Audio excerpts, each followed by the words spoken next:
obviously pretty good lately, but I do think he's been a bit better in the Zerg versus Terran matchup, and so rather than the Zerg versus Protoss matchup, so we'll see how he fares against herO, which is obviously going to be a little bit of a challenge because herO is freaking good.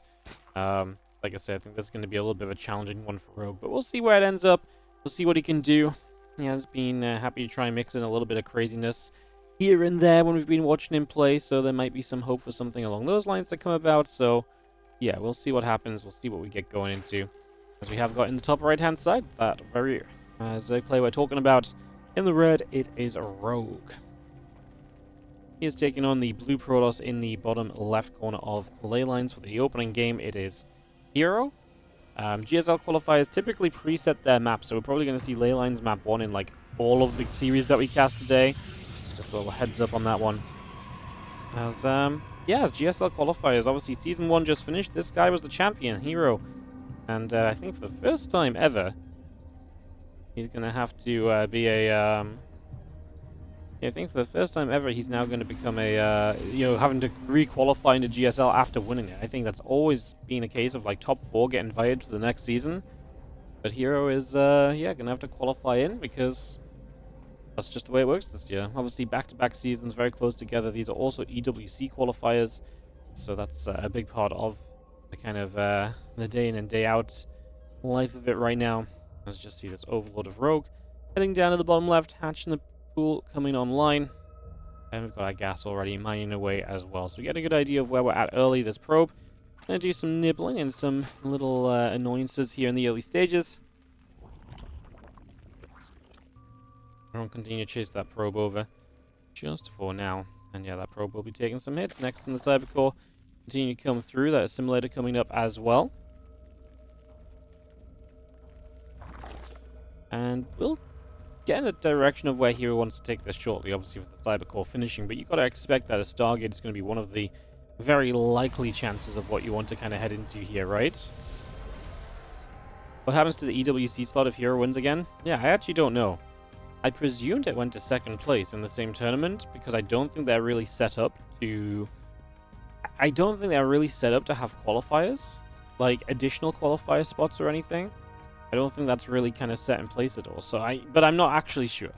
So I don't actually know. I'm just kind of guessing. So yeah, maybe we'll get some information or some news on that at some point soon. Would be neat as the probie comes back around.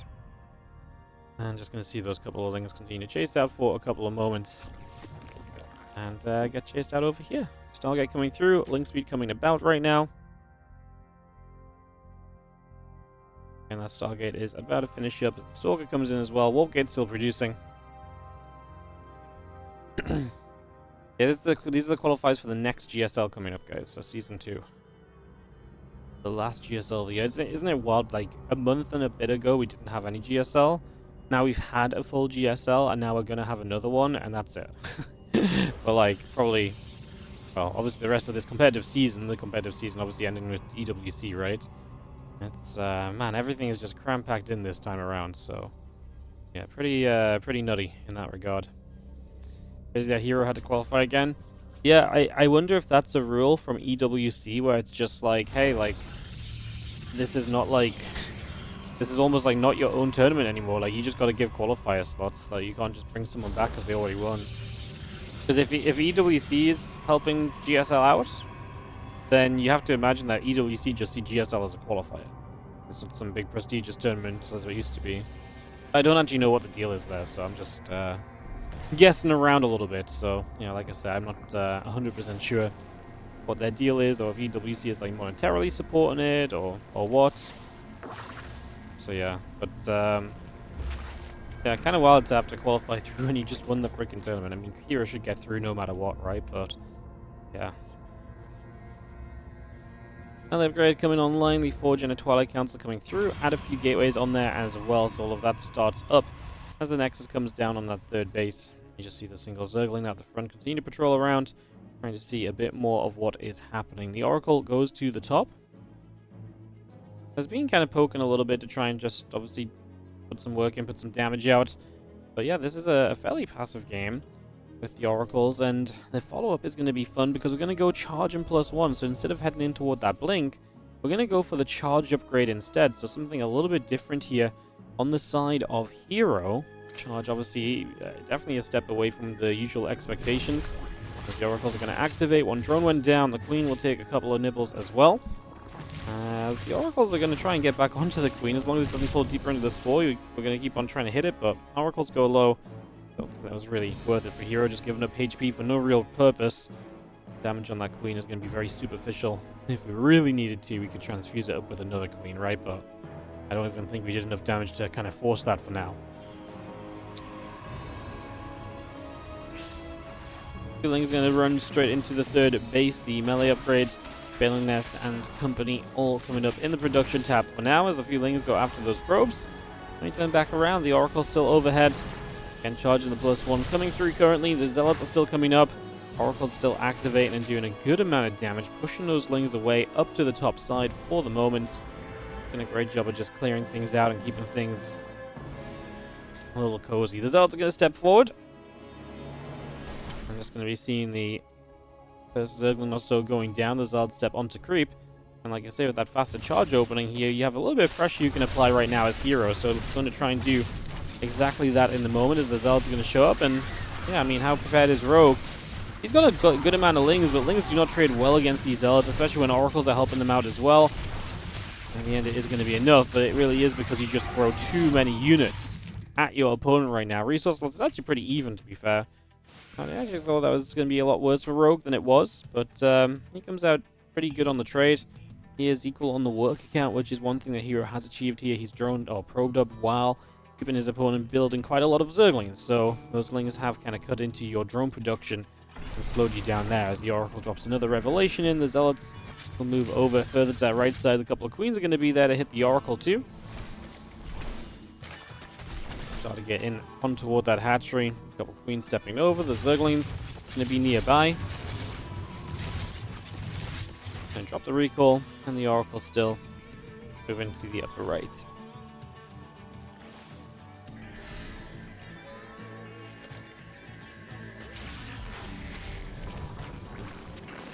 Those dronies is going to take some shots.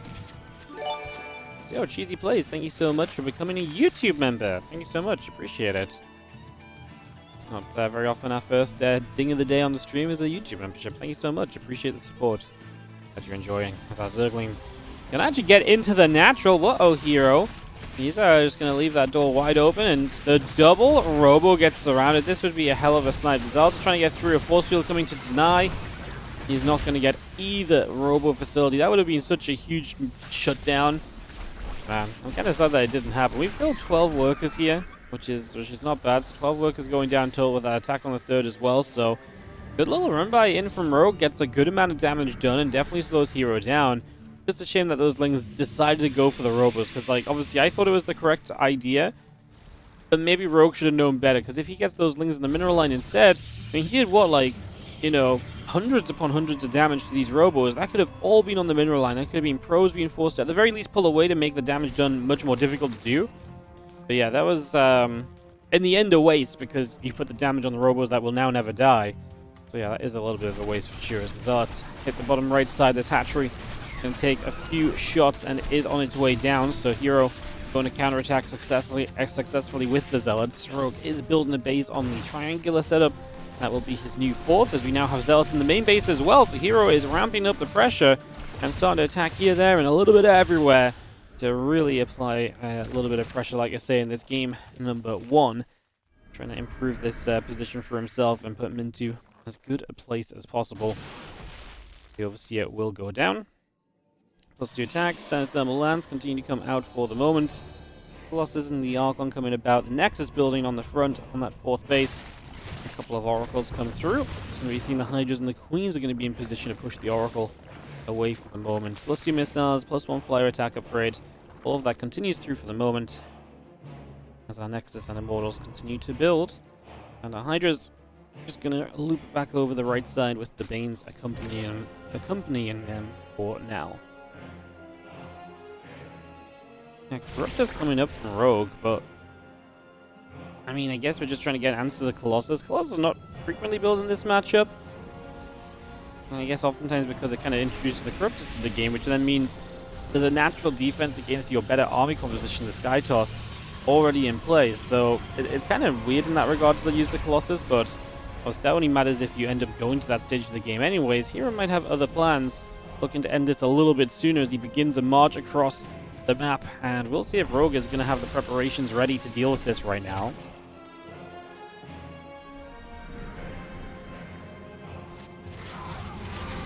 Couple of Banes shooting. Hydra's going to take some damage, and we do have Corruptors going to go through. We actually got rid of the rocks to open up this space a little bit. That lets more of herO's army come up. Those Archons could absolutely just go after the Corruptors. No, that's what they're going to do now. And we lose 2 of the Colossus, but that means 2 remain. All the Corruptors dead. So the entire investment from Rogue not really paying for itself.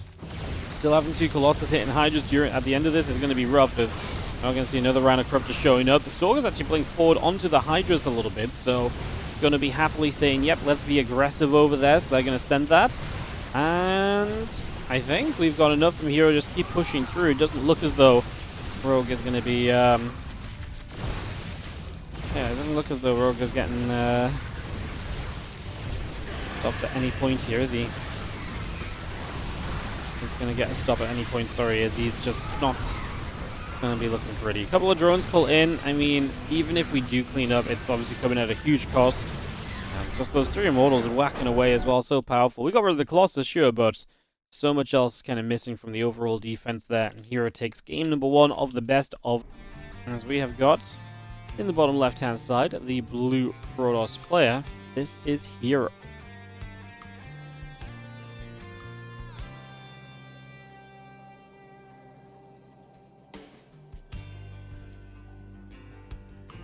And he is up, obviously, 1 map in this series, taking on the blue, red Zerg in the top right side. We have Rogue.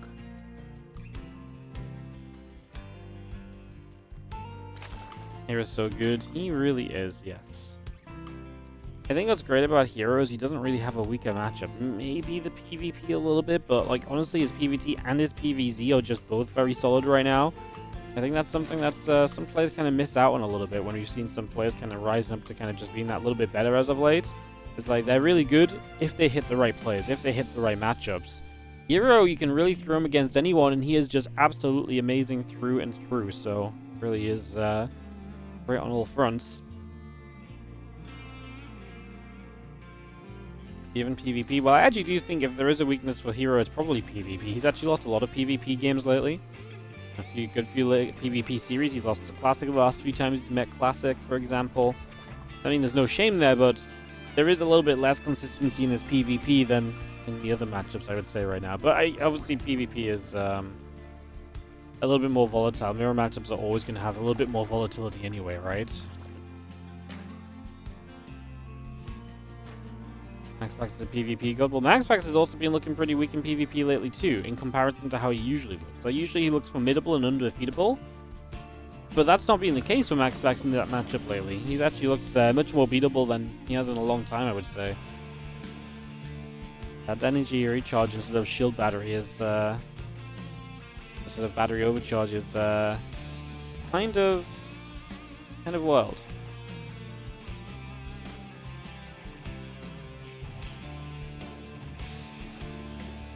Who do I think will win EWC? Right now, I think it's hard not to say Clem. Clem or herO. I think the thing is, I think Serral still beats herO. It kind of just depends on the bracket. I think Clem has a better spread of matchups than herO does, though. I could really see herO having a blunder in a PvP, and I could really see herO maybe losing to like Serral or something. But I don't see Clem having as many weak points as that. Which obviously those are not really huge weak points, but yeah, I want to say Clem at the moment. So yeah, I'll say Clem, but it's very close. I mean, I think on any given day, herO can beat Clem can beat herO, Serral can probably beat them both on any given day. So I'd like to say I think Clem is a little bit more favored against Serral.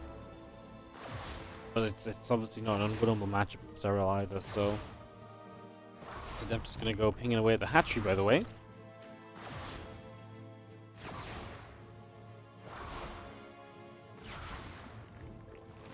and Adept both building through.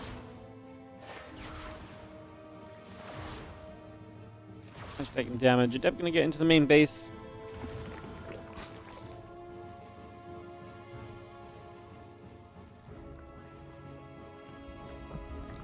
Queen on the way through. The Oracle still coming about for a couple of moments here. The Adept's gonna shade around. Things will gather. Creep Team goes down to the low ground. Again, Oracle and the Warp Gate still coming up here currently.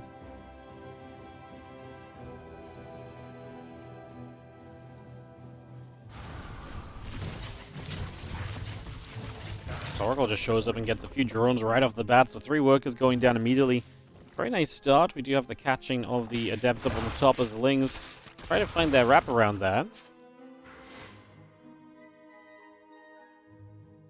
And drones and the Queen continuing through. Just going to have ourselves the gateway coming to the front.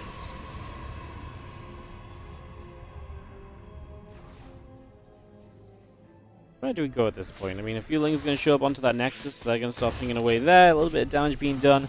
Let's have the Oracle showing up, and they're going to go chase those Lings down. That one Ling was just doing a little bit of a loop-de-loop while the Adept killed it. As the Queen's actually walking here, we are making even more Lings, so we're looking to get aggressive as Rogue. Not sure how much I love that.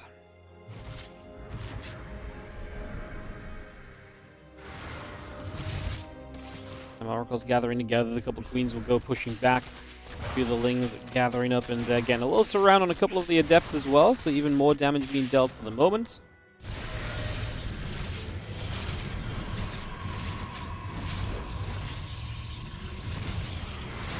I'm planning on covering all qualifying matches. No, we're going to do about 7 best-of-3s total. 7 or 8 best-of-3s total. We're probably going to skip most of the mirror matchups. And, yeah, and we only have replays for the final match of each round as well, so we miss a lot of the replays in the first place, and then I've kind of picked about half the matches, which I think are good. Well, I picked the first, a few from the first half of the matches, and I'll pick a few later as well, because I want to try and avoid spoiling myself. There's no spoilers in the first half, so yes, we'll not be doing all of them, but we'll be doing a good chunk today, like 4.5 hours of casting, I reckon. Oh, that Ling Queen Wall gets rid of the third base. The Ling's going to knock on the front door and try and break through into the natural. There's one of those moments where, as herO, it's like, okay, well, I've given up the third, but I gave it up very freely. I didn't lose a lot trying to defend my third. I didn't try and make a defense when there was no defense to be had.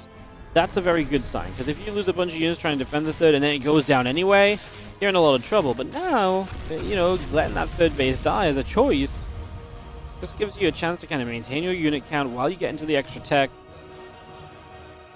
A lot of bonuses for you there as the Oracle's moving down to the bottom. Ling's going to gather up.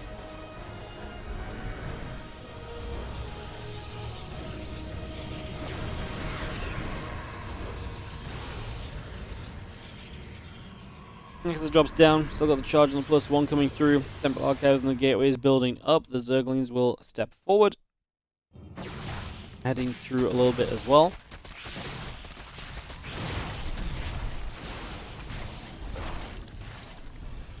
And Oracle's just going to activate that, taking those Lings away and just pushing them back. Charge on the +1, still very much so, continuing on through for the moment. Oracle squad just goes across the map again. Good for herO to get a defense that's good enough to stop these Lings from kind of coming back in and kind of getting more done again and again. Obviously, you know, stop them once and then make sure they just don't do much else. If you keep taking damage, that's the kind of game that just runs away from you, so I like herO's approach in that regard. The Oracle's going to activate. They're going to get 1 Queen, they're going to get 2, but they are going to be near Hydras. The Hydras get rid of one of the Oracles.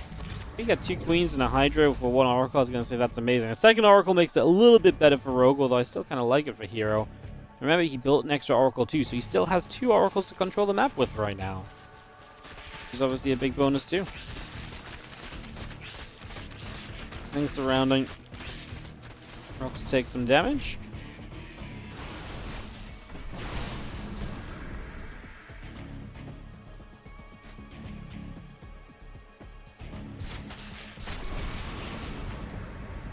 Was the herO feeling comfortable to get out on the map? It was a commitment from Rogue, so while he got rid of that third base, again, because herO didn't do much else, he kind of gets to recover from this while Rogue is recovering from committing to the attack.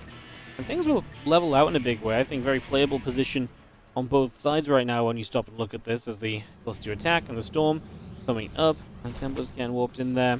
The probes coming through. There's odds come forward and do some slicing and dicing.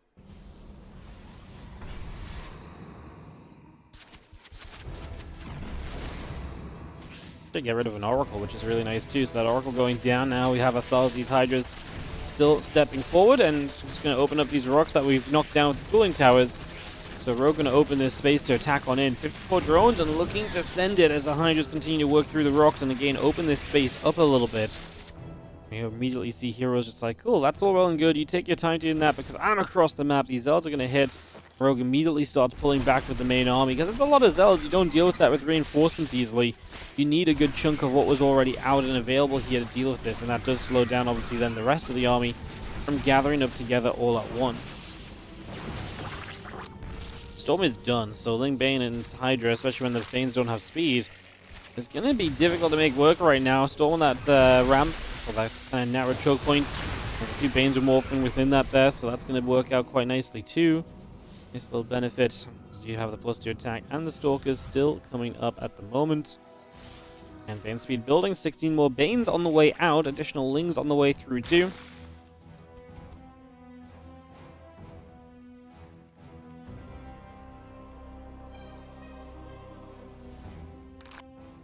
So Stalker High Templar coming across. There's a couple of Archons going over as well, so we take ourselves to the upper right-hand side. The +2 attack is really not far from being done now as we see an Overlord get knocked down. We begin to approach into this base. Storm coming in, a couple of Hydras taking shots. Here we go. Bane's on the top side, rolling through or waddling through. Not gonna get anywhere too quickly at the moment. Got a couple of Storms coming down. The Bane's still getting hit. That's going to turn around again. The Storm's going in. The Baneling's still taking damage. herO is starting to kind of take a supply lead, which is obviously very beneficial for the Protoss player, but is it going to be good enough overall? One Archon going down there. The Hydras are still pushing through. And it does look as though for now herO has to take a step back. And herO gets the defense eventually. So at first herO is kind of poking ahead in supply. In the end he kind of falls down in supply. Tell you what, it's going to be tough for Rogue though, because he's not just playing against Storm, he's playing against a well-upgraded Protoss army. We're talking about +2 attack already being done from herO, so that's a pretty huge deal as well.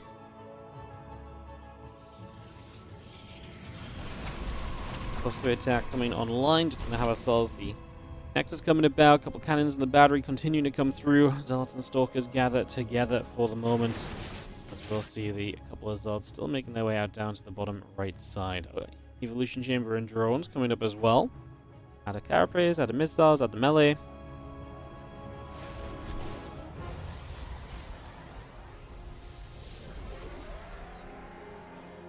+3 attack. And Robo Facility Nexus continue to come online. The melee and missiles building also. There's the upgrade difference I'm terrified for. Rogue finally saw the melee and missile upgrades for himself, but man, I mean, he's going to still be up against +3 attacks. There's always going to be probably a 2 upgrade difference favoring herO in this game. That does look very good for him so far. Like I said, just maintaining that is a very good place to be. His missiles, melee upgrade, Overlord speed, all continue to come out. We got ourselves a few Lings, we got ourselves a couple Hydras. Had that Robo Facility on. The Zealot and the Archon coming up as well. We just have Super Banelings continuing to gather up, morphing in once more in the upper right hand side, and we get ourselves ready to go out across to the bottom left.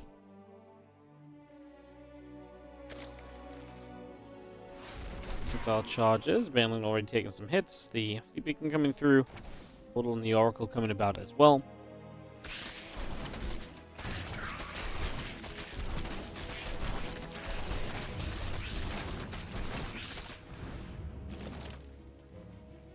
Get rid of that Zealot, just going to see the other units still cruising about. Again, the Oracle, the Immortal, +1 armor. A huge chunk of Zealots on the way through as well. Yeah, that Fleet Beacon on also right here.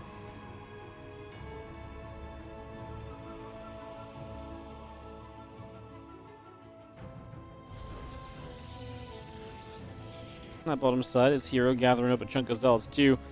I mean, the game settles down again right after herO pushes, but I mean, I still feel as though herO is in a very comfortable spot. He's just like, cool, well, honestly, I'm getting given time, being given space. I'm going to get my mothership up.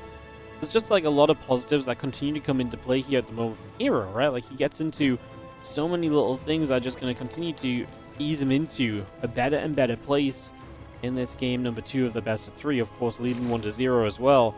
He just sees no reason to go attacking into a Zerg who has been low on upgrades and is, you know, kind of spamming low tier units. Because the better unit composition you build, the easier time you're going to have against all of this Hydra Bane. So that just kind of becomes a little bit of a kind of a given at this point. Results poking about, other ship Tempest coming through. Hydra Bane moving around in the center. Two of those Banes up to the top as well. Still having the +2 missiles and the +2 melee coming up right now. The Infestation Pit coming online. Hydra's coming through. A couple of Templars as you move about. Nice Storm coming down. Going to get rid of all of those initial Banelings. The Storms over here very good too. Hitting so many of the units and they're all softened up. Just need a couple more units to get there so everything can fight together, and that's going to be a very easy cleanup here. Defense is spot on from herO. Great initial Storms defensively. And again, when you soften that Zerg army up, the next stage of it becomes so much easier because you've, turned them around already. They're going to go scarpering away. And, well, what? Now Infestation Pit finished. We're going to start to get to Hive, but this is all just giving herO time to continue to settle into this later game army with more tech units available and just a stronger, just a way stronger army in total. I mean, there's not really much else to add to that. Like, it is just getting better and better and better right now for herO. Plain and simple. Plain and simple. Bane Hydra, we're going to hit the next on the left side. We're going to try and knock our way through there.